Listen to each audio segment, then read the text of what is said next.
Be here now. Just be here now.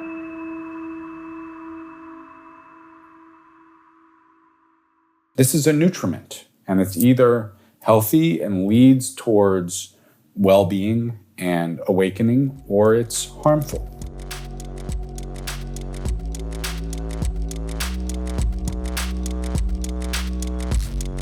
Welcome to the Road Home podcast with Ethan Nichtern. Join Ethan as he and his guests explore the Buddhist path as it relates to art, culture, activism, politics, Western psychology, and more. If you'd like to support Ethan's podcast, please visit BeHereNowNetwork.com/Ethan.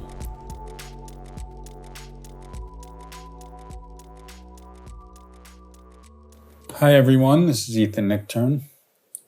This is the Road Home podcast, and wanted to talk some today about our use of technology and social media, especially in this time of great overwhelm with news. A lot of the news very dark, and also time of a call to great action, especially for mindful people, to kind of figure out how to make a positive impact on the world, on ourselves, on our relationships, and especially pressing in communities, in society. Things feel like they're really at a seminal inflection point right now, and it's always a little bit tricky to try to describe the world in very Manichaean terms, meaning good versus evil, or, right versus wrong, or powerful versus powerless. But at the same time, some of the most popular narratives of our era do just that. Obviously, the truth is more complex, and usually the truth is more subtle than that, but this really does feel like a time when we're really called to action in the face of real rising threats. And, I've talked about the threat of individualism. Many of us are very aware of the threat of fascism with recent Supreme Court decisions, the threat of an unmitigated climate crisis, and obviously the threat of a kind of dark Christian patriarchy setting us really back into the 1950s, if not the 1850s, in the United States and other places. And it's interesting that this threat is rising at the same time that our use of technology has really gone to new, unfathomable levels from the standpoint of any historical teachings or practices related to mindfulness. What these technologies do when they interact with the human brain, the human nervous system, the human heart, the human mind, it's completely unprecedented. And while I do think that Buddhist teachings have a lot to say about how we use technology, how we use our communication tools, how we receive information, receive entertainment, receive the combination of information and entertainment, infotainment, which we kind of live in an era of dystopian infotainment, it feels like. We really need to reframe some of the classic Buddhist teachings in modern terms. And, my primary lineage of Buddhism is the Tantric lineage of Buddhism, which I think is a better way of saying it than sometimes said Tibetan Buddhism, because I'm not Tibetan, although I meet more Tibetans in New York City than most other places. But many of my teachers were ethnically Tibetan, although didn't live in or even grow up in Tibet. and many of their teachers were Tibetan in Tibet. But Tantric Buddhism, worldly 21st century Tantric Buddhism, is my main lineage. And the view that that lineage starts out with, I think, is really crucial to take as a baseline view.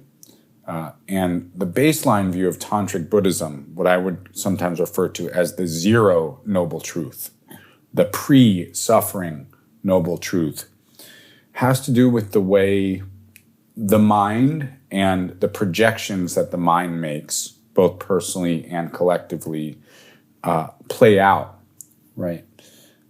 What is our basic nature? What is human nature? And there's a lot of questioning of this, right? Are we originally sinful? Are we basically good and wise? And what of our mental experiences, our emotions, our thoughts, our awareness, our intentions, our actions that come from those mental experiences? Are they basically good and intelligent and wise, or are they inherently effed up, confused, sinful, problematic? And the Tantric view is that at the root of all is goodness, right? Which is a very, very radical view to hold in any world of suffering and confused beings, but especially in this world. But it also leads to sort of the next layer of basic goodness or awakened nature, really leads to an understanding that I think when we look at our use of technology in this dystopian era becomes really important, which is the view of co-emergence. I've talked about this before. And co-emergence is the basic view that states of mind, thoughts, emotions are neither wholesome or unwholesome, good or bad in the relative sense of those words. They have the ability to be expressed as wisdom or as confusion. So fundamentally, there's this basic space of wisdom, which is sometimes referred to in Tantric Buddhism as the all-good ground of all beings and all phenomena. Samantabhadra is this primordial Buddha in the earliest lineage of Tibetan Tantric Buddhism. And Samantabhadra basically means the all-good one. And there's a classic Tibetan text called the Prayer or Aspiration of Samantabhadra, where it breaks down this idea that from this all-good ground comes both a wisdom manifestation of all our emotions and states of mind, and that wisdom manifestation arises when the mind is free of self-centering, free of conflict, free of karmic obstruction, you could say. And on the other hand, the styles of confusion all arise from this all-good ground. And they arise when temporarily, really, the mind is obstructed. The mind is self-centered, egoic, fixated, caught up in a kind of solid me or solid identification. And that's when, entire realms of confused experience arise. So no manifestation is either good nor bad. It really depends how the mind interacts with it historically. So I think, this view of the kind of zero noble truth of co-emergent wisdom and confusion is a really important framework to hold when we look at things like our use of social media, our consumption of news, our consumption of streaming services, content like your favorite Netflix or Hulu show, etc. It's really important to hold this view of there's a possibility of wisdom, of great usefulness, of helping humanity through these methodologies. And then there's an egoic manifestation. And obviously with social media, we can find the egoic manifestation pretty easily. We can find the suffering We can find the sort of over-identification with despair or with a world gone wrong, right? That has to do with how our nervous systems actually preference information, right? And how we tend to fixate on certain styles of experience entering our sensory arena. So I think this is so important, the way to position, our interaction with media technology is in terms of looking at the ethical practices that come from earliest Buddhism of mindful consumption. Now, mindful consumption is one of the 5 precepts that a person takes on as a formal practice when you actually become a Buddhist. But for the mindful curious, the Buddhist curious amongst us, it's still one of the teachings, simple framework of like really paying attention to what am I consuming, And Thich Nhat Hanh talks about a Buddhist sutra and really makes central a Buddhist sutra where it talks about the 4 nutriments, the 4 kinds of input that we take into our body, our way of expressing ourselves, our mind, and really contemplating the nutrition of what we consume. And I think it's really important to look at media the same way people, a lot of parents I know have this real sense of caring about what we and what our children are consuming, right, food-wise. I think it's really important to look at our media consumption and our media participation, in the case of social media, as a form of nutrition, as a form of mindful consumption and production that we are practicing with. And what I think is really important, and I mentioned this in my last podcast, talking about another of the 5 precepts, which is tending to or promoting life in relationship to why pro-choice is such an important perspective for Buddhists to hold. I think it's really important to look at this not as a hard and fast set of rules, right? Buddhists don't use Twitter. Or Buddhists don't do this or they don't do that, but really an ongoing contemplation of our consumption and our production. And so when you look at the practice of mindful consumption, which is usually framed, this precept in early Buddhist teachings around refraining, right? Restraining oneself, because that's throughout history, that's usually what we look at when we look at vows or precepts, is an explanation of what you're not going to do. And the thing I always love about Thich Nhat Hanh's teachings, even though I don't share many of his lifestyle choices, is he would usually focus on the positive. So rather than talking about how we're restraining ourselves, he would talk about what am I actually participating in? What actions am I promoting? Which is a much more, I think, healthy way to look at our ethical practices as an ongoing contemplation that actually leads to positive steps rather than just restraining.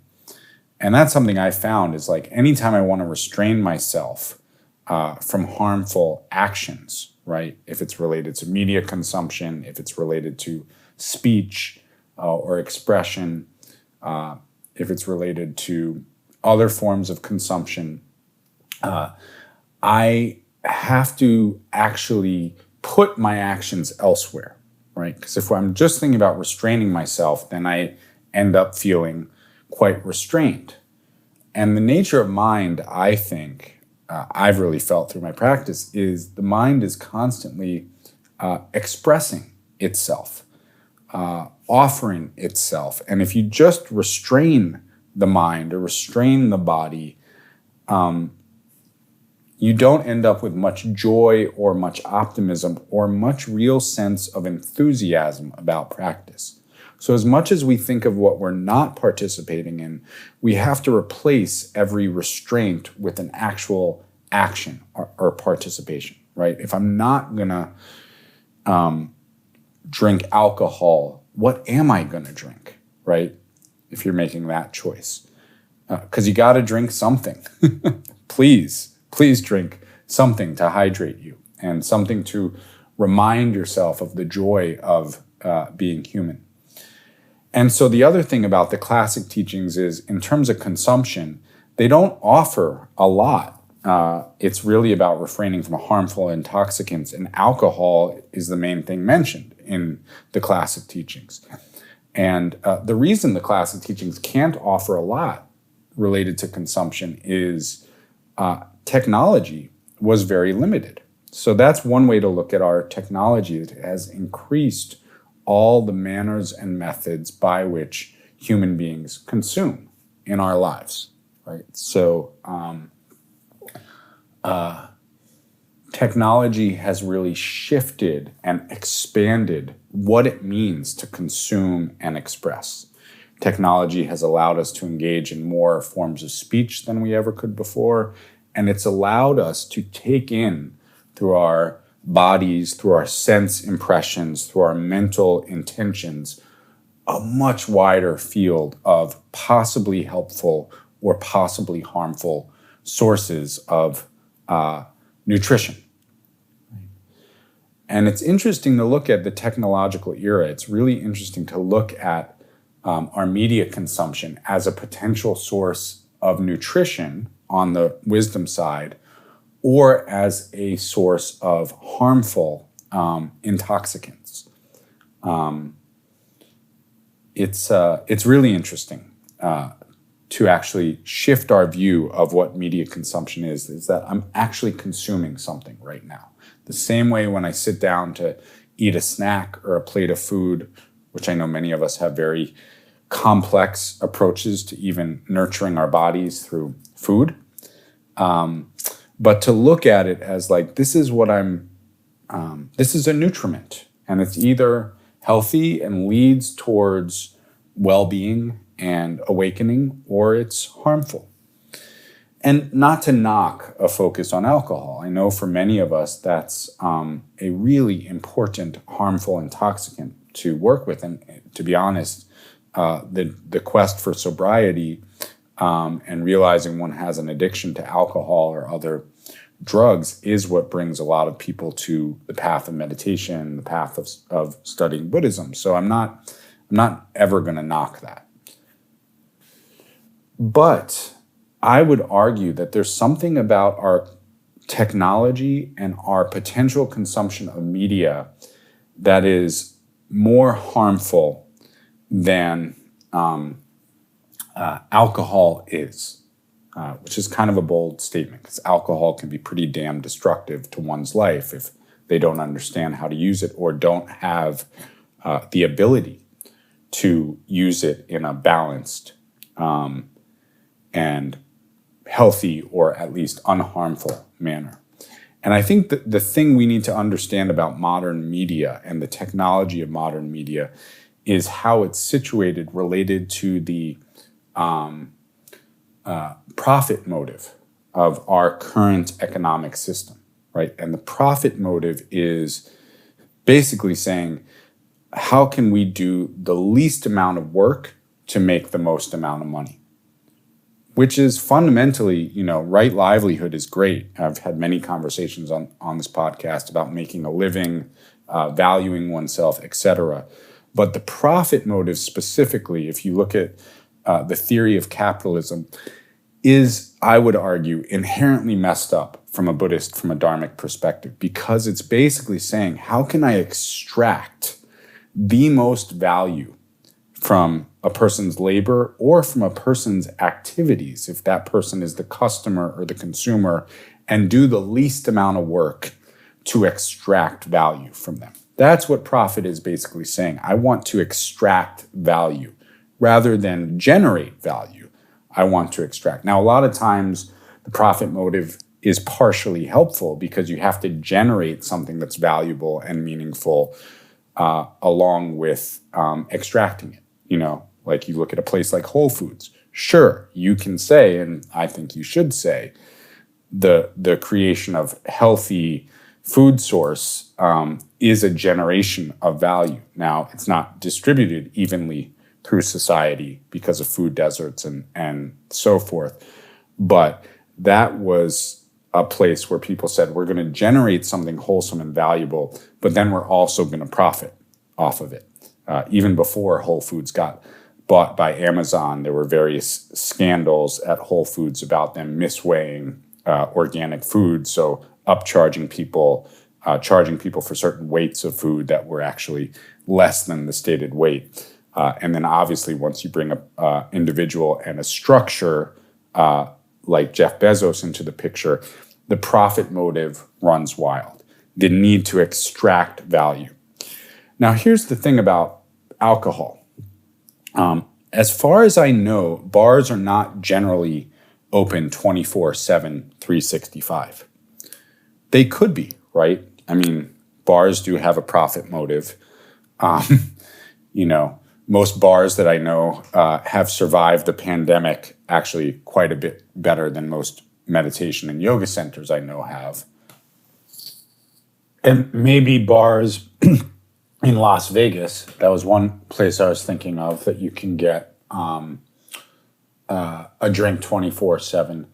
But the alcohol model, even at its very worst, is not about 24/7, 365 consumption. And perhaps that's because bars have some kind of, whether it's, coming out of Christianity and those values, there's some kind of limitation on the amount of sin, so to speak, that they're willing to promote.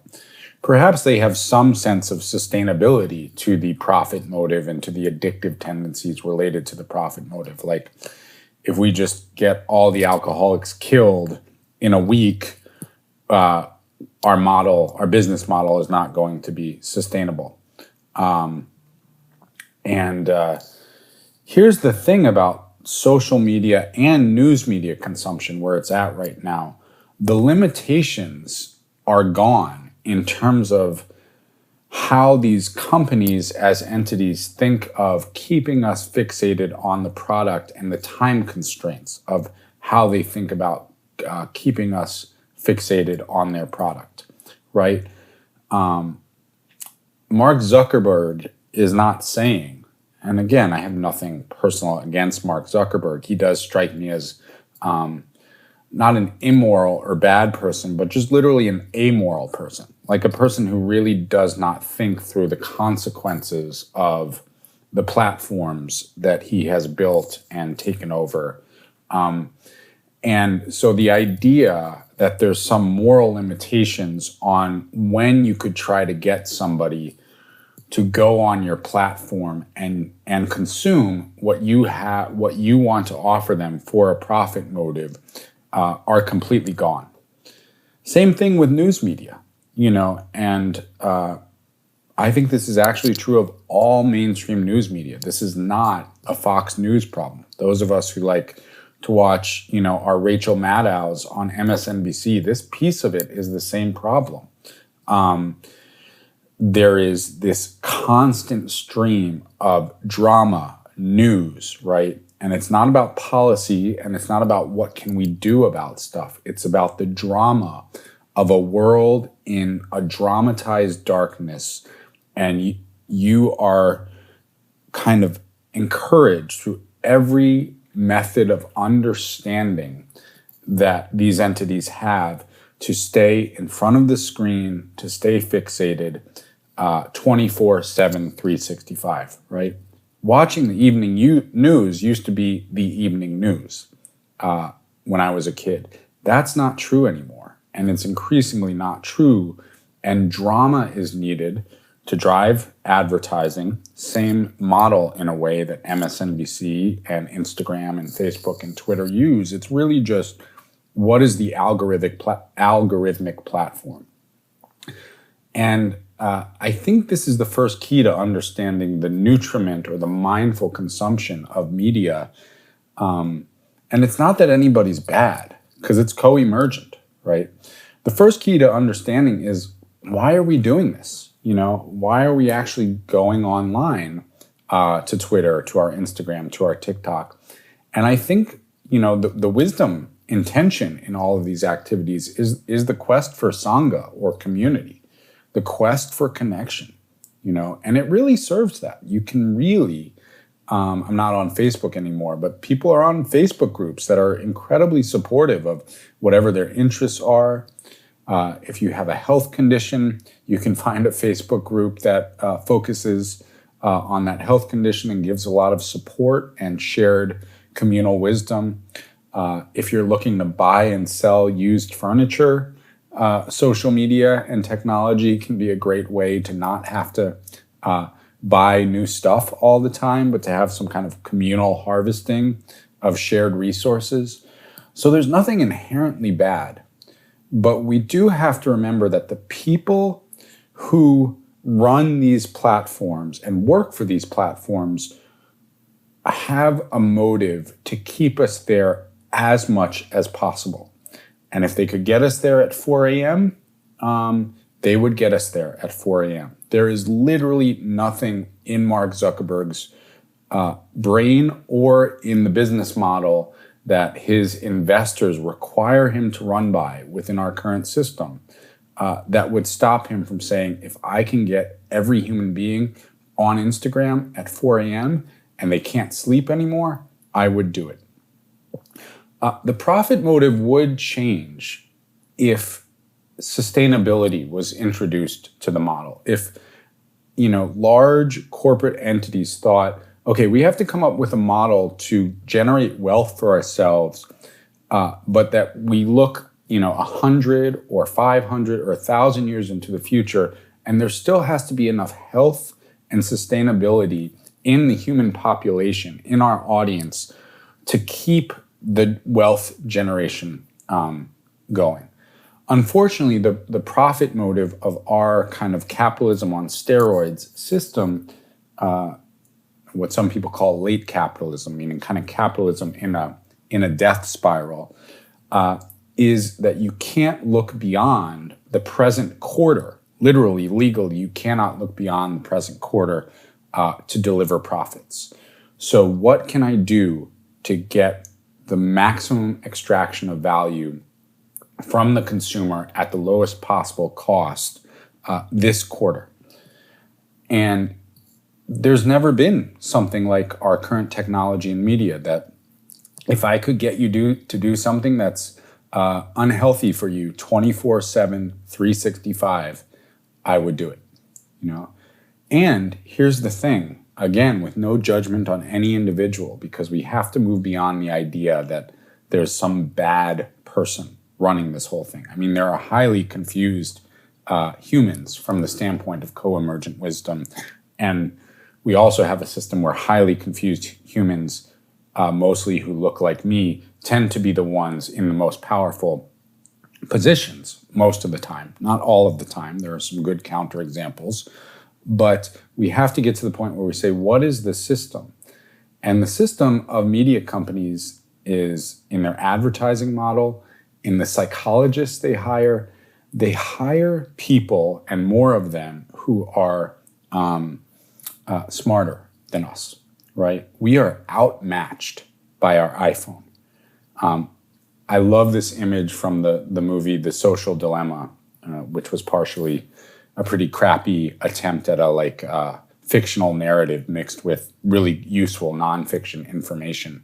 But just that idea of every time you look at your iPhone and there's one of you trying to figure out how to connect with community and trying to figure out how to be happy and avoid suffering, there's one of you on this side of the screen.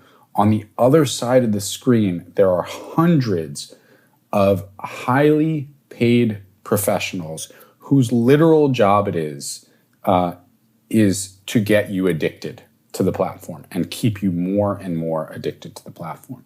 It's not a fair fight. It's not a good fight. It's probably not a fight that we're going to win, certainly not without some guardrails or mindfulness practices or ethical precepts, right? And the other part of this, I think, is the action piece, which is something I talk about a lot, which is the profit motive makes action away from our screens, right? In other words, action that actually helps ourselves, helps our community, helps make the world a better place, not desirable to the algorithm, right? So if you see something on your social media platform that says, oh, I want to go do this thing. I want to help my community garden, I want to go play my trombone with that band over there. I want to volunteer on this political campaign so that the shot at America finally becoming a democracy at some point, that chance could survive. If that action takes you away from your screen, it is not desirable to the model that all of these screens operate upon. And that includes MSNBC. MSNBC, sure, some of the great people on MSNBC may want, as individuals, may really want you to go work on a political campaign, sure.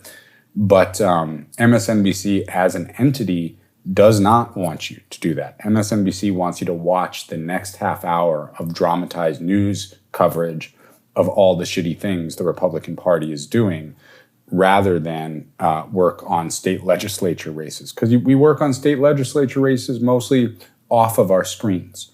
And there's, again, hundreds of people, right?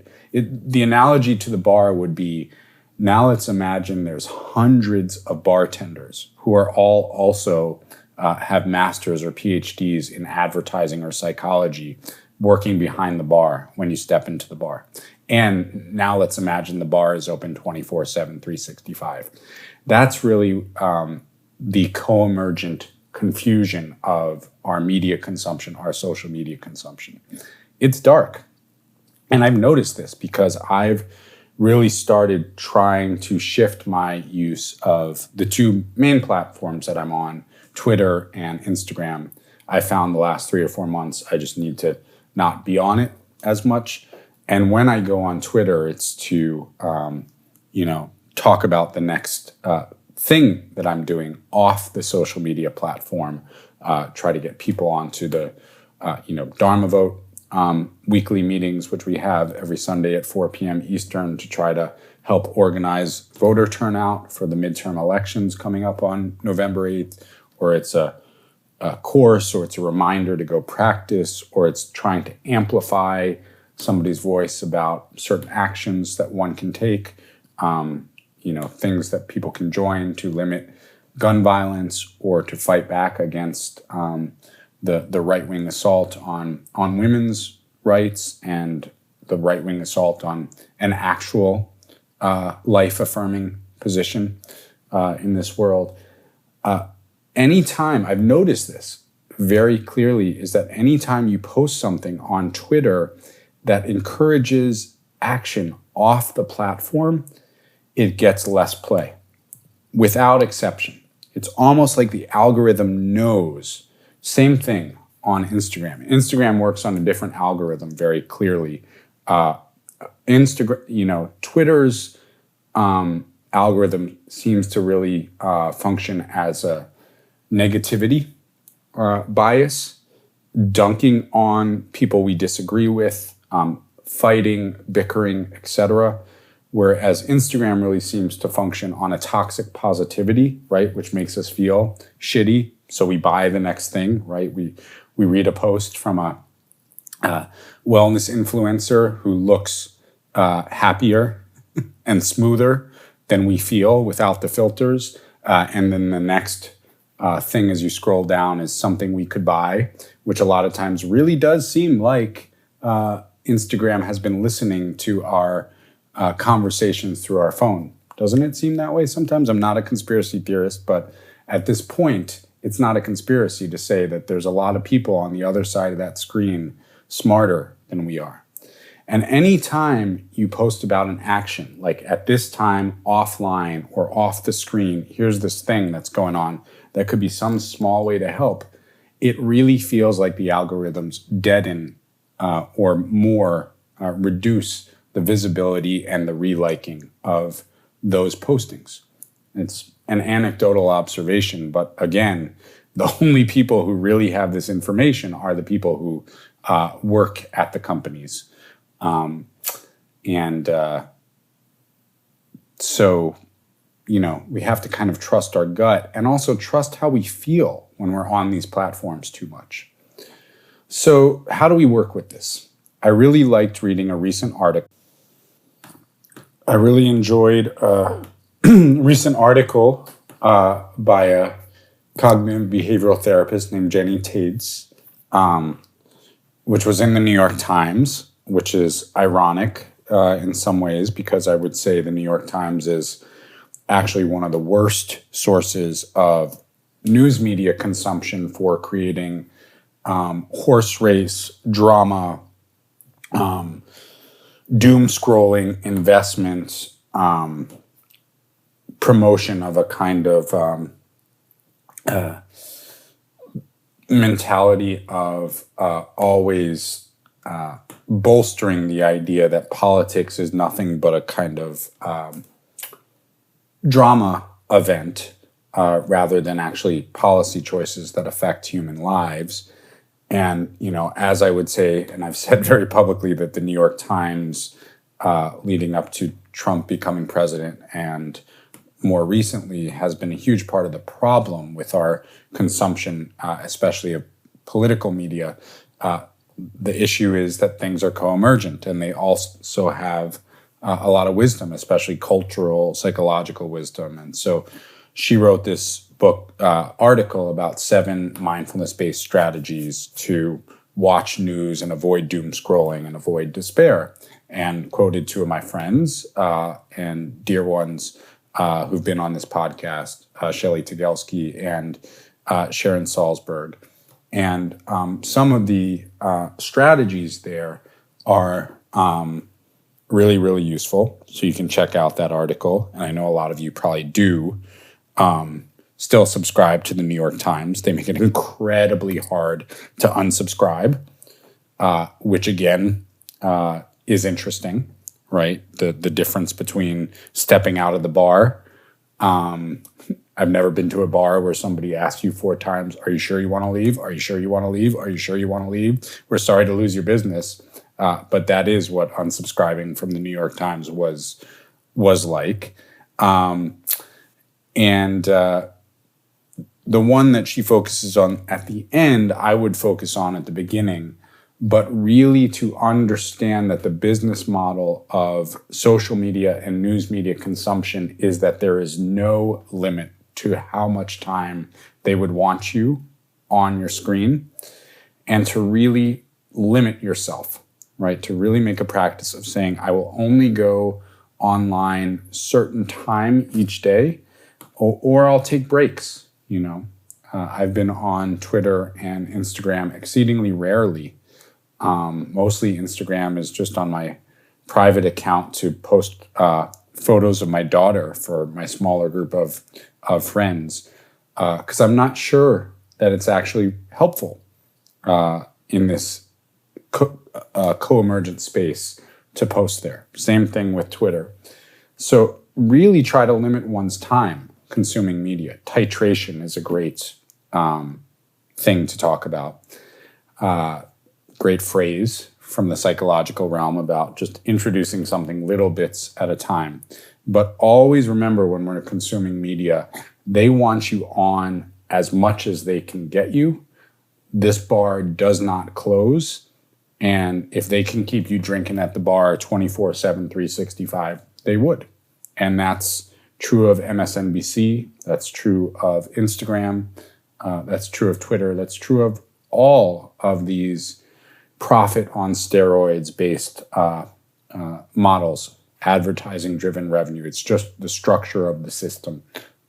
It's not anybody's fault. It's all of our fault, really, especially the people who profit the most from the system. It's not all of our faults equally. So limiting, really thinking as a mindfulness practitioner, how do I not consume media or social media all the time? Our practices are incredibly important. Practicing compassion for oneself and others, incredibly important. That's a point that's made. She calls it empathy, but I would say compassion is actually empathy mixed with care, mixed with some kind of agency. And this is the thing. This is the thing that media and social media have done to the human nervous system that we probably weren't ready for. you can now know the lives and opinions of thousands of individuals at once. And this has never been true in human history before. If you go back 100 years, each person probably knew 20 to 30 people, max. And maybe you read the newspaper and got this sense, this sort of generalized sense of a community and a society. But the idea that you can hear the daily opinions or postings of thousands of individuals, you can know their lives, you can know what happened in Uvalde, Texas, or Buffalo, New York, that people died there because of our addiction to gun violence, right? You can know about a heat wave in Europe if you're in North America. This is all new, and this is not the way the human nervous system was designed to function. We were designed for small group, clan, tribe, inner group interactions, right? So the only way to survive in this media world is to expand our ability to feel. And to do that, we have to take it step by step. We have to titrate, and we have to have compassion practices. Otherwise, it really is overwhelming. I could not use social media without the practice of Tonglen coming from the Tantric Buddhist tradition, compassion meditation, or metta practice. And the other thing that I think is so important, and I've said this again and again, is going on social media is not going to make you feel better. It may make you feel connected. You can find wise voices on there. You may have the journalists that you really love, whose wise voices you trust. But it's actually designed to make you feel worse if you step off of the platform. That's part of the psychological framework, is they design it so that you feel a certain way while you're on the platform. There's dopamine, there's a sense of cynicism. And so one way to think about this is don't contribute to feeling worse and worse. Don't contribute messages of despair. Sure, contribute messages of sadness, but one of the points that Dr. Jenny Tates writes is, even if you write something like, I'm broken, right, which is kind of a permanent state of despair is what's being described, what she says, that may be how you're feeling at that moment. But from a mindfulness standpoint, what we're really feeling at that moment is, I'm feeling overwhelming sadness right now. Right? The right now piece is incredibly important. And I've noticed this specifically on the Twitter space, that the algorithm encourages you to write with a sense of permanence and a sense of negativity about one's own emotions and about the world that is perceived. And that's different from just writing about a right now moment, a temporary moment of really difficult emotion, right? I'm so sad about what the Supreme Court has done. I'm so ready to take action. And that's the key piece. I found that every moment I spend on social media has to be met with a moment of action, even if it's very small. This is something I've talked about again on the podcast. Action is so important. And action, you can use your screen for action, because the screens can help us connect with causes, with other sentient beings. But the actual action takes place off the screen. And these companies, by definition, again, I'm not talking about the individuals at these companies, because they're good people who, when they go home to their own lives, face the exact same dilemma that we all do, right?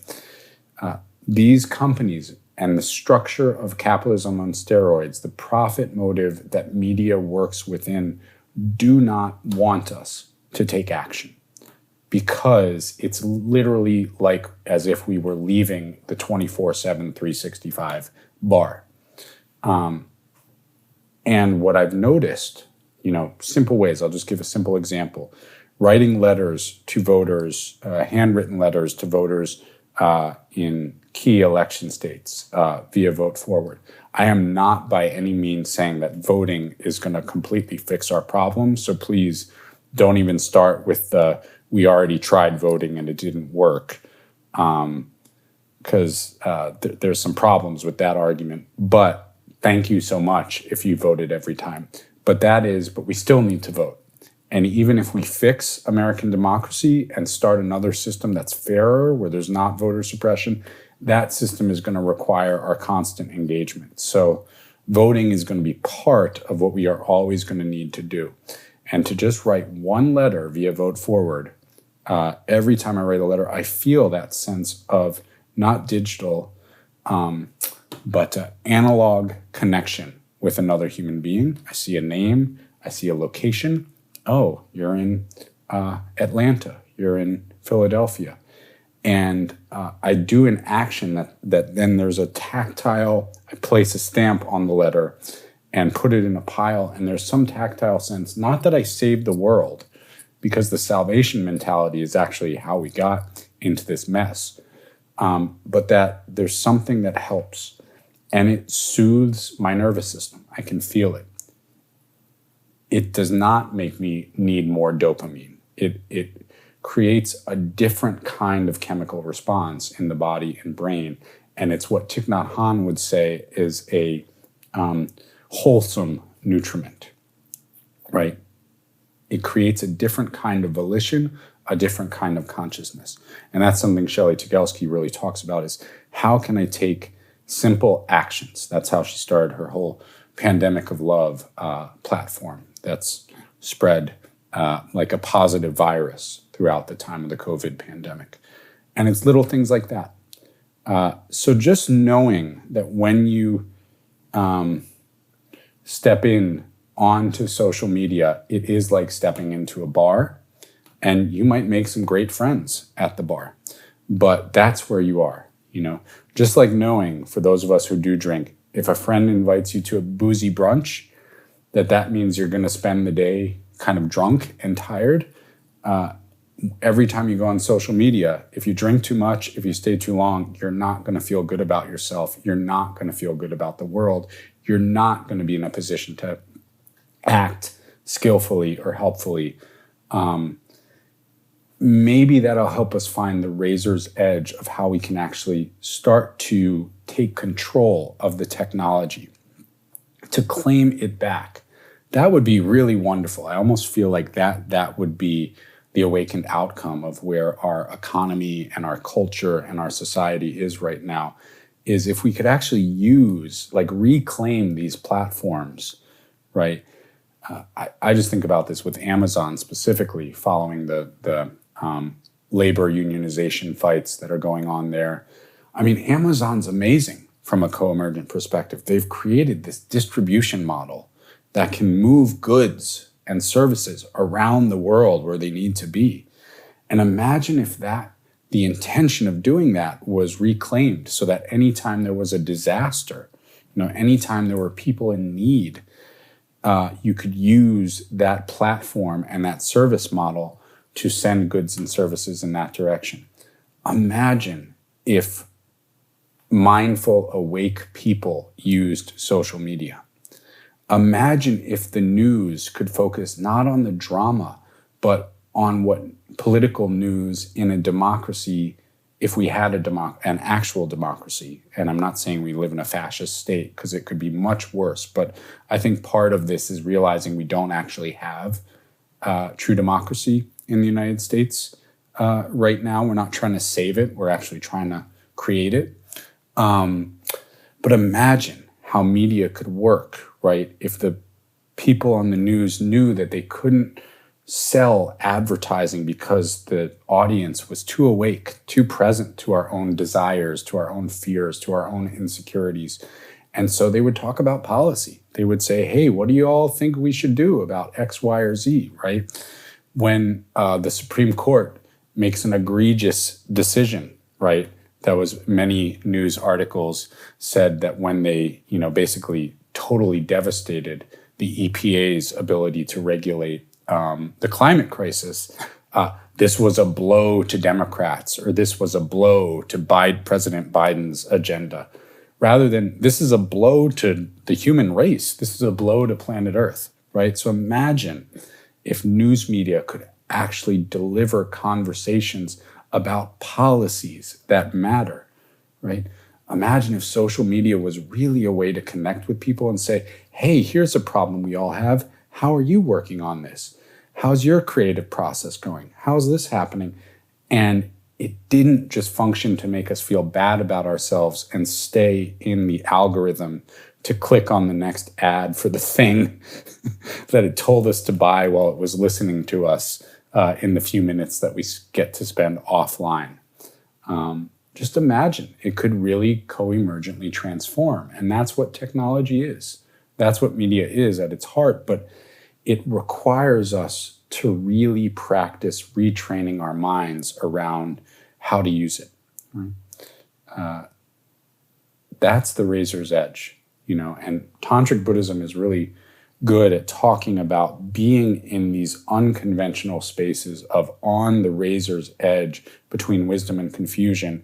How can we actually transform something that's primarily samsaric, primarily about suffering, into a wisdom manifestation? And I think we have to do that with media more than anything else. So that's the advice I would say is the next time you pick up your phone, view it as stepping into the bar, which again could be a joyful experience. I don't think there's anything inherently problematic about that. But just know that the bartender in this case is a lot smarter than we are, and we really have to hold our experience with intention. So I think that's enough for this podcast. Thank you for coming to my rant, to my non-TED Talk. I'll get off my soapbox now. Looking forward to future conversations with guests. Going to take a different approach in my next conversation, which will be with my friend Susan Piver, talking about the Buddhist Enneagram in her new book. So I'm looking forward to shifting gears a little bit. Please do get involved, is my request. If you're in the United States, please, please, please get involved on something related to helping the safety of those who are very unsafe right now. Please get involved organizing or volunteering for the November 8th elections. Please remind people that it's not the midterm elections, it's November 8th, 2022, that date sticks in people's minds. And looking forward to more. Please feel free to reach out to me via ethannichtern.com. And hope everybody's meditation practice is existent, that it takes place sometimes offline, and hope to see you soon. So for the Road Home podcast, this is Ethan Nichtern. We'll see you next time.